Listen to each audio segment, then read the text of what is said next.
Alors, nous avons eu un groupe hyper dynamique, un peu bruyant, d'après ce que j'ai compris, et nous nous en excusons.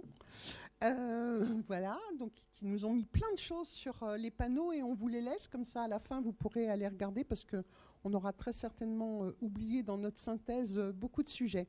On a posé 4 questions autour des recommandations de bonnes pratiques.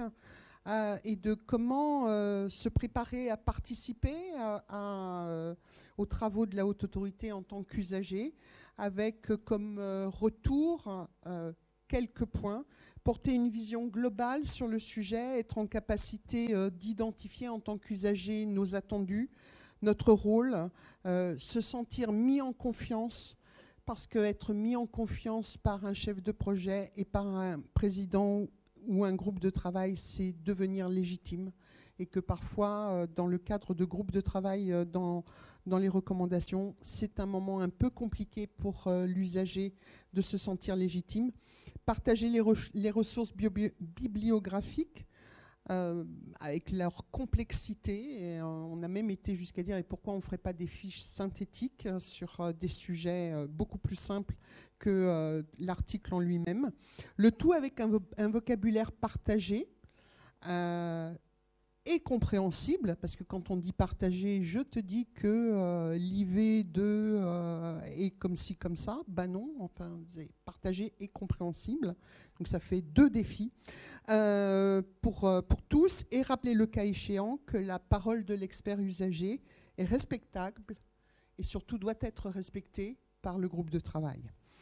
Et puis, dans la foulée, on a questionné en quoi les usagers pouvaient améliorer les recommandations de bonnes pratiques dans le cadre d'un groupe de travail.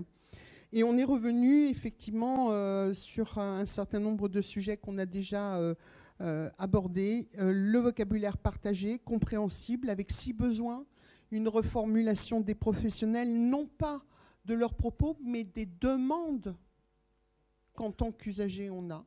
Sont-ils capables de nous comprendre? Puisque souvent on nous dit « vous n'avez pas compris, vous n'êtes pas scientifique ».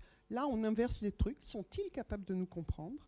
Et puis s'autoriser à poser des questions, à faire l'histoire d'un vécu, d'un parcours. Je vous rappelle que dans le cadre des recommandations, l'expert usager n'est pas là au titre de son association, mais en tant que personne. Et qu'à ce titre-là, son histoire, son vécu, son parcours de vie doit être présenté. En tout cas, il peut s'en saisir pour poser un certain nombre de questions afin que le retentissement de la maladie et de la vie avec la maladie dans tous ses aspects, familial, financier, juridique, professionnel, social, sexuel, affectif, puisse déstigmatiser la maladie aussi parmi les professionnels de santé. Alors ensuite, on a interrogé aussi les personnes sur mieux communiquer nos besoins au grand public parce qu'on est régulièrement, nous, chefs de projet, confrontés à une difficulté quand on veut recruter des usagers sur les canaux d'information et de diffusion. Un des éléments qui est remonté, c'est que notre site n'était pas toujours très facile pour se repérer. Les moteurs de recherche, quand on cherche quelque chose sur le site, mais je vous avoue que nous, en interne, on fait pareil, on tape sur Google et on ne cherche pas sur le site. Parfois, je ne sais pas si je devrais le dire. Et de rendre en tous les cas plus visibles nos besoins, les appels à candidature, les appels qui peuvent être parfois dans des pages pas forcément accessibles de prime abord. Donc, améliorer vraiment cette visibilité de nos besoins sur le site de la HAS.